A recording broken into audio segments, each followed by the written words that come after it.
বিসমিল্লাহির রহমানির রহিম। সুপ্রিয় দর্শকবিন্দু, আসসালামু আলাইকুম। দেশের সেবা চ্যানেলের সৌজন্যে এপিএল ফিড অ্যান্ড হ্যাচারির পক্ষ থেকে সকলকে জানাই স্বাগতম। এপিএল ফিড অ্যান্ড হ্যাচারির সাথে আছি আমি সাজেদা। প্রিয় দর্শক, এই মুহূর্তে আমি চলে এসেছি আমাদের হ্যাচারিতে, এবং আমাদের হ্যাচারিতে যত রকমের মুরগির বাচ্চা উৎপাদন করা হয় সব বাচ্চাগুলো সুস্থ সবল, উন্নত মানের বাচ্চা এবং এ গ্রেড মানের বাচ্চা। এবং আমাদের দেশে পোল্ট্রি খামার একটি অন্যতম পেশা। দেশের বিভিন্ন অঞ্চলে দিন দিন মুরগির খামার বৃদ্ধি পাচ্ছে। অনেকে বেকারত্ব দূর করার জন্য মুরগির খামার করছেন। এটি বেশ লাভজনক কাজ।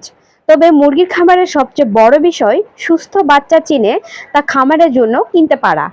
ভালো মানের অর্থাৎ নিরোগ, সুস্থ ও আকারে পরিমিত না হলে খামারের লোকসান হওয়ার ঝুঁকি থাকে।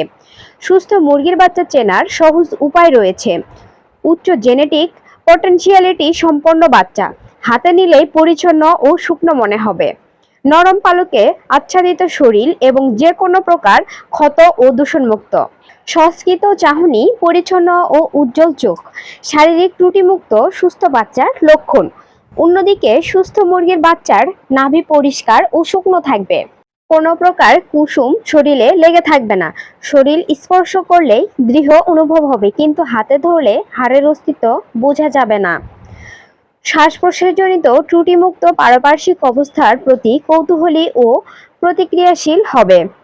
সুস্থ মুরগির বাচ্চার ওজন হবে ডিমের প্রাথমিক অবস্থানে ওজনের ৬৭ থেকে ৭০%। যে বাচ্চার দেহের দৈর্ঘ্য বেশি তার উৎপাদন ক্ষমতা বেশি। মুরগির বাচ্চা কেনার সময় এসব বিষয়গুলো খেয়াল করে কিনলে খামারিরা লাভবান হবে। এবং যারা উন্নত ও ভালো মানের বাচ্চা ক্রয় করতে চান, দ্রুত আমাদের সাথে যোগাযোগ করুন। আজকের মতো এই পর্যন্তই। আমাদের চ্যানেলের নতুন নতুন সকল ভিডিও সবার আগে পেতে আমাদের চ্যানেলটি সাবস্ক্রাইব করুন ও বেল আইকনটি বাজিয়ে দিন। এখানে বিদায় নিচ্ছি। সুস্থ থাকবেন, ভালো থাকবেন। আল্লাহ হাফেজ।